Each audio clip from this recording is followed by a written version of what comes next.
The topic today is how to keep lawyers from circling your practice. This is something that cannot be addressed in 30 to 45 minutes, but we can certainly give you a hint of what are some of the issues that are out there and some proactive ways to prevent badness from happening. We'd also like to let you know that we are going to be launching a series of 6 webinars which look at an anatomy of a medical malpractice case. It will dissect an individual case, what went right, what went wrong, what things could be done down the road to prevent such a mishap from happening and keeping you from being ensnared by the sharks. All right, here we go. Let's locked and loaded.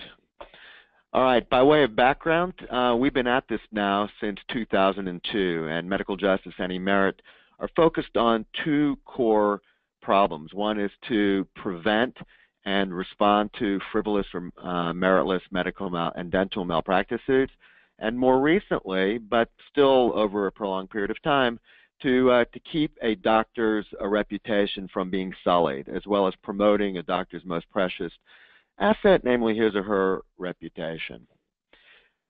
We're always on the phone. We're on the phone with doctors, and they're frequently calling us not when things are rosy, but when things do not go right. And things don't go right in a multitude of different ways. Sometimes they're frivolous, sometimes they are gut-wrenching, where a true problem has been created for the patient and for the doctor, and the question is how to mitigate it, how to potentially make it better for the patient and or their family, and how to minimize the downside to the doctor. So I'm always asked, well, what could be a frivolous suit? And attorneys ask this question of me frequently. They don't believe that any frivolous lawsuits are ever filed because nobody would spend the cash or the time actually to propel a frivolous lawsuit. And here's one example, and it's a vasectomy that was performed on a patient, and the routine postoperative sperm counts were normal as expected. Unfortunately, about 1 year later, the patient's wife became pregnant, and the surgeon was sued, and this became a 2-year, and I won't call this a misadventure because it was very distressing for the doctor. And although the case was ultimately dropped, it was only dropped when a paternity test was pushed. And you know, clearly everyone on the phone call knows what happened. It really wasn't related to anything the doctor did or didn't do. It's because of a third party who became involved. And interestingly, I thought this was such an interesting case. I'd only see it once in my lifetime, but in point of fact, I've seen it twice. The second time was a family practice doc in rural North Carolina who took care of a lot of families out there. Patient came in with the same problem, and the doctor said, it was kind of shocking to him because everybody in the town knew who his wife was seeing. I guess he was the last one. He was the last person to get the memo. But this is an example of what I would call a frivolous lawsuit. But there are certainly real lawsuits, wrong patient, wrong side, doing the wrong procedure, not nailing the diagnosis in time but taking too long to do it, not referring to the proper doctor in time. 1,000 ways that things can go wrong, and nobody's going to beat us up more than we beat ourselves up. But and certainly I've seen the smartest people around make these mistakes. So you don't have to be dumb to make these mistakes. It's just something that can happen, and the way to minimize these things happening is to set up a process so you're always checking to make sure, is this the right patient? Are we doing the right side? Are we agreed on the right procedure, et cetera, et cetera? Once you put that down into a process that's repeatable, you will find that more often than, or most of the time, you will not run into these basic problems. So one of the things that has to be addressed when you are sued was the standard of care met? Now, the standard of care is a floor. It's not the best care. It's not optimal care. It's just the floor below which it's just unacceptable. And the way a jury makes their decision is the so-called battle of the experts. Each side will hire their own expert to convey to the jury what did and didn't go right. And medicine is of course, more art than science sometimes. I mean, there aren't always clear-cut things which describe precisely what is the standard of care, and there's a gray zone, and that gray zone is what is often litigated. So here's an example. the there are guidelines which suggest that for stroke you should administer tissue plasminogen activator within 3 hours. So the problem is, of course, if someone wakes up with a stroke, you don't know when the patient first developed their symptoms because nobody's clocking precisely when the stroke began. So what about 3 hours, 10 minutes? What about 3 hours, 30 minutes? Is that enough time? Not enough time? These are the types of things people fight about, and because of that, you end up in litigation. Mike, jump in. So every claim or every lawsuit has three distinct parts that need to be shown for medical malpractice. First is that there has to be some patient relationship. And unfortunately, we've seen situations where physicians were sued related to a care of a patient that they never provided any care for. They were out of the country at the time. It's one example that comes to mind. So you cannot be sued for care rendered by your partner. This has to be a physician-patient relationship. The really big battle in most medical malpractice cases comes around the middle point, and that's the breach of the standard of care. And standard of care is established by expert witnesses. Lay members of the public can't talk about what the standard of care for a specific medical condition is. Only physicians can do that. And so this sets up a battle of the experts. And what is the standard, and then was it met or was it not met? And that's the heart of most medical malpractice cases. Occasionally you see a case where there is some damage, but that the damage did not result from the actions or the alleged malpractice actions of the physician. We can imagine missing a diagnosis of shingles for a patient, but the patient had terminal brain cancer, right? And so that misdiagnosis didn't harm the patient because they were already severely jeopardized by other diseases. All right, let's move on and just talk about, in general, why lawsuits suck for physicians.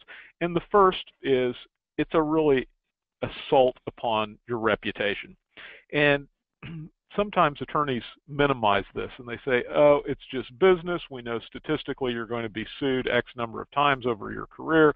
You know, all of that sounds logical, but when the lawsuit arrives by certified mail or the process server knocks on your door and hands you the complaint that lists publicly all kinds of things that you allegedly did wrong, there's no way to take that other than personally, and it is very, very upsetting, and we've gone through this dozens, if not hundreds of times with physicians who are absolutely devastated to receive a lawsuit. Put aside the financial component of this, it's just an absolute assault upon their reputation and their view of their self-worth.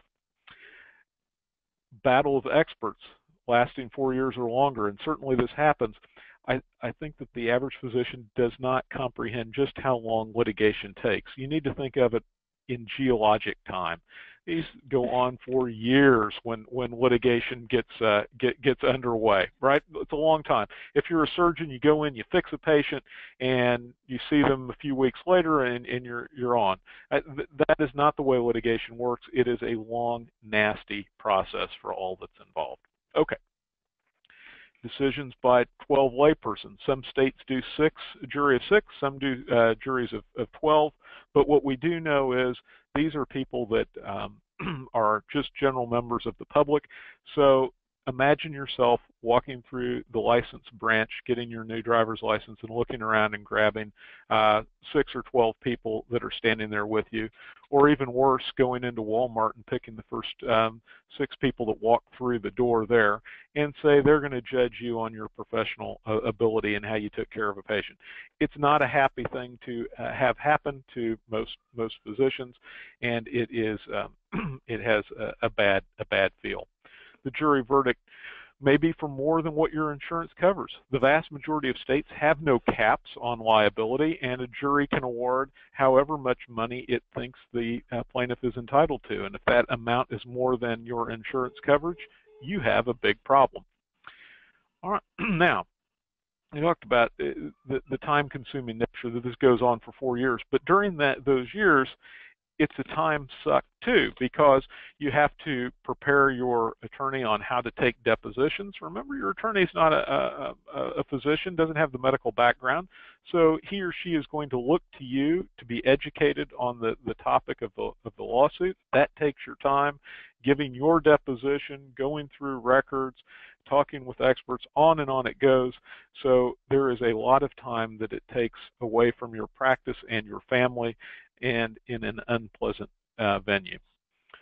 And your attorney is going to instruct you not to talk about the case. And this is incredibly unnatural, right? When something has happened that is upsetting or is a major impact upon your professional career, you usually want to discuss this. You're told not to by your attorney. This makes many physicians feel isolated.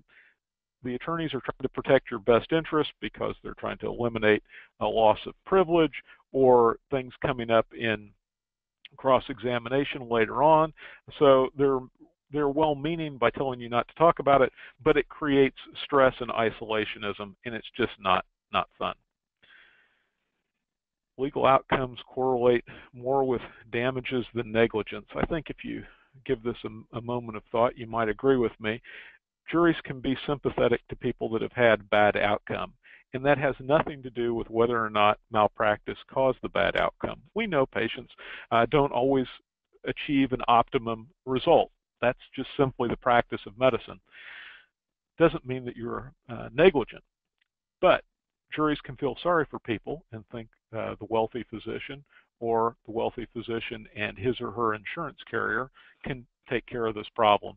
So that unfortunately sometimes happens. If it does, then you have a mark on your record that requires you to explain it forevermore. It will go into the National Practitioners Data Bank.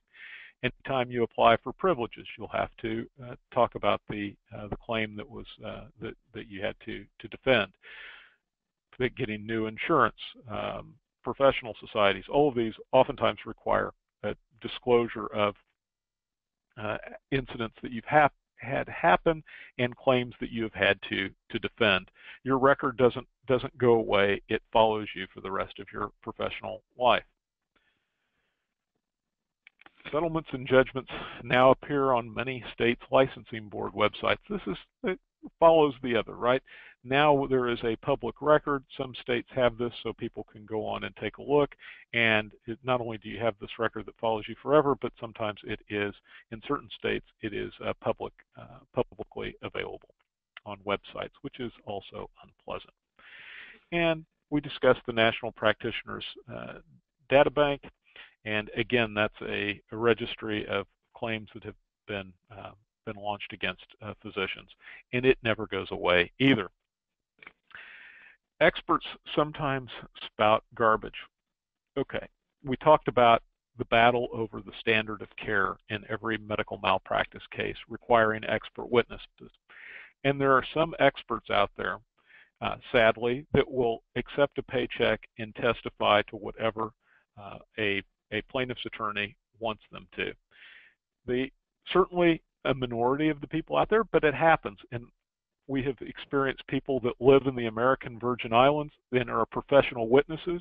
They fly up, they offer testimony, they get a check, they go home. They no longer practice medicine, and you think, how can this be?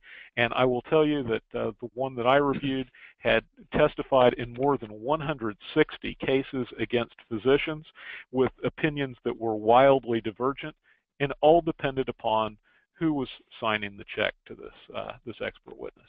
So that is a major problem that we take a look at. All right, I'll turn it back over to you. Yeah, thank you. So what we want to do is, now we've defined the problem, let's see if we can talk about solutions. And the first and easiest one is to be a great person. It's the golden rule. Treat patients with kindness and respect. Treat them the way you would want to be treated. Treat them the way you would want your family to be treated. What's interesting is that patients and their families frequently will deliver goodwill if they believe that you care. Not just fake caring, but authentic caring. And once that they realize that you're on the same side of the table as them, it's not as adversarial, and you're very you're much more likely to be able to be given, I guess, a pass, for lack of a better word, but you won't be treated as harshly, and you're less likely to be sued. It does turn out, and there's pretty good evidence to suggest this, that nice doctors are sued less. And as a surgeon, it's hard, we certainly don't have as many overly nice people. Clearly many surgeons are nice, but I think if you just spend a little extra time, spending extra time with patients, they'll reciprocate. Communicate effectively. What was surprising to me was a study that was performed. It's actually more than one study, which related to attorneys interviewing plaintiffs after a case was over, and they also interviewed the plaintiff attorneys. And many of us, myself included, believed that the basic motivation for a patient suing is that they want to be paid. They want money. And while that is a motivation, in the majority of the cases, they said money was not their primary motivation. They said they were looking for answers. They could not get an answer in a reasonable period of time, and out of frustration, they ended up speaking to an attorney who propelled a lawsuit, which ultimately gave them the answers they were looking for, meaning that the lawsuit was a means to an end, not an end in and of itself. So just think about that. If you can prevent, one way to prevent that is by providing an answer sooner rather than later. Once the patient has been seeking an answer, doesn't get an answer, and goes to an attorney, you've now changed the dynamic. So if you can provide enough information as to what went wrong, you may very well be able to immunize yourself against a lawsuit. Communication typically revolves around three things. Managing expectations about money, treatment, and outcomes. Money, nobody likes a surprise. If someone expects that they're going to be $500 out of pocket and now they're 10 grand out of pocket, they're going to be unhappy. But if you told them up front, could be 10 grand, for example, then it's not a surprise. And there's an example that I love to give. My wife and I went to Iceland about a year and a half ago, and everybody knows, and we knew from being there for the week, that food when you go out to eat is amazingly expensive. So the last night that we were there, all restaurants were closed other than the hotel. We went downstairs. I think we got 2 rotten salads with some wilted pieces of lettuce and 1 order of French fries. $40. Okay, so not a surprise. We'd been there the entire week. But then my wife ordered ketchup, or asked for ketchup, and they came back and said that'll be $1. So that we went ballistic, apoplectic over the dollar. So the $40 wasn't the surprise. We had that expectation managed. The $1 for the ketchup was a surprise. So look, nobody likes surprise, in particular when it comes to money, unless you won the lottery, in which case you're okay with that surprise. But a debt that comes due, not happy. Same with treatment. Let people know what the expected treatment path is going to look like. If you're doing surgery, what is the typical post-operative recovery, and do some people take longer? Is it going to take longer to go back to work? Give them the range so that not everybody is going to have an above average outcome. And remember, you probably will be dealing with, if this turns into litigation, the person whose expectations weren't managed, in particular about the range of outcomes. Don't treat patients too aggressively. It's not uncommon that when people are earlier in their practice, they tend to do more, and some of these things are the latest and greatest. More aggressive often requires greater risk. I had a very interesting mentor who said we spend our entire residency learning how to operate. We spend the rest of our careers learning how not to operate. And the easiest way to cure aggressive treatment is with follow-up, actually having to see these people in follow-up. I practiced in a small town, and before I was in a small town, I was in a large town, and typically when patients left, they were gone for good. But in a small town, you would see them at the grocery store, at a restaurant, at Walmart, etc. And if you created a problem, everybody would see it. So it's just pay attention to it. People are looking for options. They want to know what they're getting into. Informed consent is not just a document you sign at the bottom that's 34 pages. Nobody can really do informed consent properly in 5 minutes. I know I'm not capable of it. I'm not even sure an auctioneer could get away with it, speaking at 500 words a minute.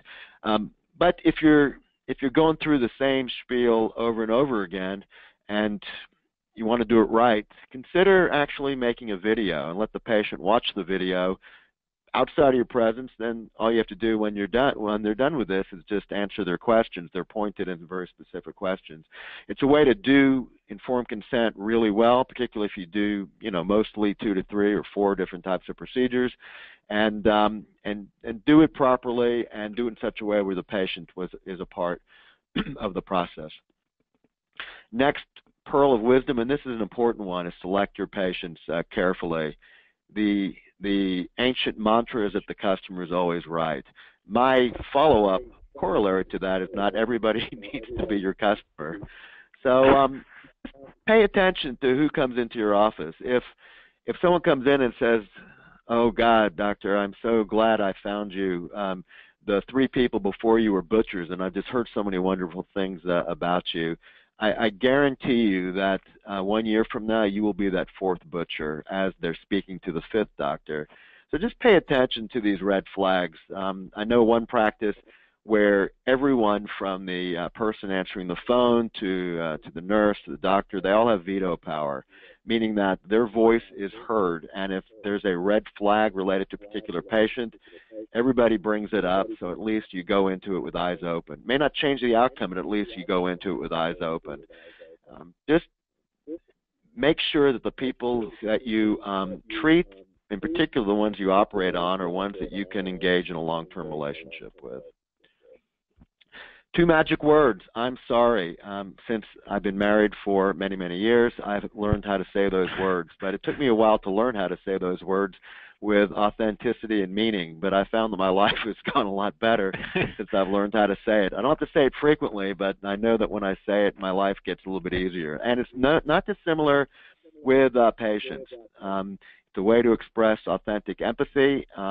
There are laws in many states which allow you to make a statement of empathy without having that come back to haunt you.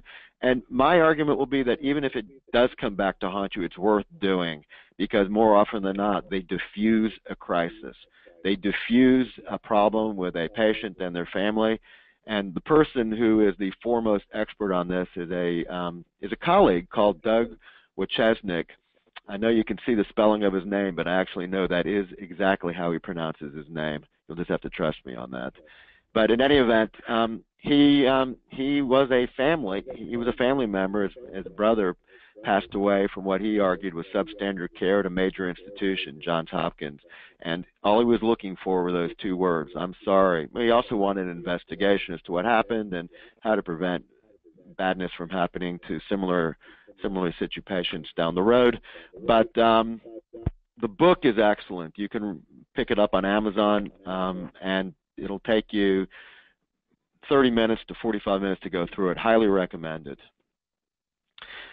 Don't unnecessarily piss off patients. Let me give you an example of how to clearly piss off a patient. You've operated on a patient, said they'd be home in 23 hours. They spend 4 weeks in the hospital for complications. You get paid a handsome amount from the insurance company, and the patient has a $40 balance. They don't make payment. You send the patient to collections. I guarantee you that's going to turn into litigation. Your bank balance at the end of the year is not going to change for $40, but the amount of time you'll be spending speaking to attorneys will change. So just pay attention. For people who have had a rough and rocky course, just see what you think makes sense in terms of making sure that symbolic acts aren't misinterpreted. All right, so there's good news and bad news with med mal litigation. The good news is that you don't have to prove that you're innocent or not liable. The burden is on the patient or the plaintiff, and it's an uphill battle. It requires a lot of work, requires a lot of effort, requires a lot of time and money on the part of the plaintiff attorney. The bad news is there are lots of plaintiff attorneys out there. There are certainly over 1 million attorneys in the U.S., and while there are many seasoned veterans who understand, how much work is entailed in doing a medical malpractice case, a slip and fall attorney can do just as much pain as a seasoned veteran. So that is part of the problem. Who's actually taking this case? Is it someone who is knowledgeable, or is it someone who doesn't know what they do not know? And that's why we form medical justice, to make sure that the playing field is leveled. We all remember the famous words of Jack Dempsey and others who have said it: the best defense is a good offense. And we've expanded that for the wisdom. I think his name is Dwight Schrute, the beet farmer in the, I think it's The Office. I can't remember which show it was. But anyway, he says the best offense is actually offense. And that really is what medical justice does. So Mike, why don't you expand on that just a bit? So we all know how traditional medical malpractice coverage works, right? You pay a premium, God forbid you have a problem, you turn it over to the carrier and they then defend you. It is reactive in nature, right? Someone else is bringing a claim and you are reacting to it. Well, medical justice takes a different tact on this. Working with your traditional med mal carrier, medical justice is much more proactive. Right? And so what we're trying to do is deter meritless claims, and then in the event that one of those claims does go through, we want to get you out of it as quickly as possible. And we do this deterrence, early action, and prosecution. I'll talk a little bit more about that. Let's look at deterrence. So here we're going to have patients sign an agreement when they come to your practice for the first time, when they're filling out all those other forms, that says that they'll use a board-certified expert of your specialty in the event that there is a dispute or a claim. And the idea here is that each of these individual specialty boards has procedures by which they police their membership. And if someone were to testify falsely or subscribe to areas of thought that do not go with normal medical knowledge, then they can be expelled from professional societies. And we've had success in having people decredentialed because of the way they testified against medical justice members. So it gives a lever to push on with the expert witness. The early action program is something that I spend a fair amount of time doing, and this is when I send a letter on behalf of a member of medical justice to the plaintiff's attorney, the person that is bringing the claim against them, saying that this physician is a member of medical justice and that there's up to $100,000 to file countersuits and counterclaims against proponents of frivolous claims against our members. And so the idea here is to put people on notice that there is going to be accountability for their actions. If they go after a medical justice member without cause in a meritless way, that there will be accountability for that. All right. And so how does this early action program actually turn out? What are the results on this? Well, I think that you'll see that we've had a good success. This statistics, and here we have 3 different states that have a program that require a notice up front to physicians of an intent to sue them. Most states just have a process by which a suit can be filed, but these give us a better metric because we know in Florida, California, and Ohio that you have to put people on notice. We then send out letters about membership in medical justice, and we're seeing that less than 10% of our members in these states that have received a notice of an intent to sue actually have a lawsuit filed against them. So the prosecution portion of medical justice is to hold these proponents of meritless claims accountable, and it depends upon who the proponent is. Oftentimes it's an expert witness that is testified against a member of medical justice, and as we spoke, they could be held accountable in their professional societies. But if it's an attorney, then we can talk about state bars, certainly credentialing committees, and there are even litigation theories of malicious prosecution that allow for claims to go against the plaintiff, him or herself, and their attorney. And so this is post-action that we take. All right. finally, we have a hotline service, and we get all kinds of unusual phone calls. Here are some examples. Former employees stole patient list. That one unfortunately happens with some regularity. You have someone who declares free agency status and takes a list of patients and walks out the door and gets a new position and starts to contact them. How do you deal with that? There's certainly privacy, HIPAA issues, and so forth. And these are the type of things that we get calls from members, and we're happy to answer questions and provide some guidance on these issues. And there's a whole list, and we could probably come up with 5 times the number in front of you, but I know we're on a short timeline here, so that's a very useful service. All right, so time is short right now. Just want to give you a heads up. We're going to have, as I alluded to earlier, 6 webinars where we do actually deep dive into a single case. Each 30 to 45 minutes, we'll look at a single particular case and describe what went wrong, how you could have made it right, where did the case take a detour that could have been avoided. This is free to medical and dental justice members. Certainly encourage people who, many of the people on the call are already medical and dental justice members. For those who aren't, if you just want to test it out and see what these webinars look like, it's $299. If you're an attorney, we charge you 10 times as much. Actually, it's not exactly the math, but it's close enough. And you can just go to medicaljustice.com/sharks. But it's easier if you just join Medical Justice. And if you're not a member, you just go to our website, join, purchase, type in the discount code SHARK2017. Again, to repeat, SHARK2017. And we'll send this out as part of the email that is part of the follow-up. So let's wrap up here. What do you need to know? Being sued is an occupational hazard of being a doctor.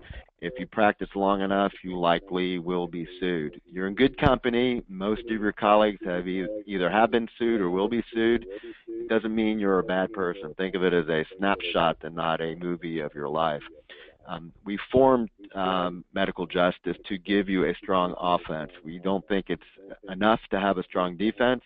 You want everything. You want the ability to stay out of harm's way before the harm hits you, and then give you remedies after the fact if you were unfairly treated. And finally, and most importantly, Medical Justice has been around for 15 years. We have your back. Listen, we thank everyone for participating on the webinar today. Please join us for the series of 6 webinars where we do a very detailed dissection, detailed analysis of an individual medical and or dental malpractice case.